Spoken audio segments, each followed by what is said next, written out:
Hello everyone. तो लो जी आ गया खेसारी लाल यादव जी और रितु सिंह का एक बहुत ही बेहतरीन वीडियो सॉन्ग जो कि फुल वीडियो सॉन्ग में रिलीज हो चुका है। और इसे लिखे हैं विजय चौहान जी और इसे गाए हैं खेसारी लाल यादव जी और प्रियंका सिंह जी।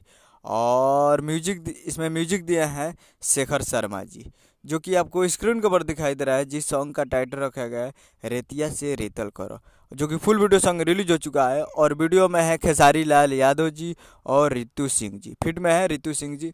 और ये फुल वीडियो सॉन्ग आ चुका है। आज full video song release in on 5 अप्रैल को सुबह 7 बजे फुल वीडियो सॉन्ग को रिलीज कर दिया गया है। यानी आज 5 तारीख को सुबह सुबह 7 बजे फुल वीडियो सॉन्ग आ चुका है। तो आप लोग अभी तक इस वीडियो सॉन्ग को नहीं देखे हैं तो आप लोग जाइए और जाकर TM films Bhojpuri YouTube channel पे फुल वीडियो सॉन्ग जाकर देख सकते हैं, जो कि काफ़ी बेहतरीन वीडियो सॉन्ग बनाया गया है। और ये एक मूवी का सॉन्ग है जिस मूवी का नाम है अपराधी। तो जाइए और जाकर इस मूवी का बेहतरीन सॉन्ग है तो जाकर देखिए टीम फिल्म्स पे। उम्मीद कर रहा हूँ कि वीडियो अच्छा लगा तो चैनल को सब्सक्राइब बेल आइकन प्रेस करते कैसे खेसारी लाल यादव जी के लेटेस्ट न्यूज झिलाते रहें। और वीडियो को लाइक कीजिए। मिलते हैं अगले वीडियो में। जय हिंद, जय भोजपुरी।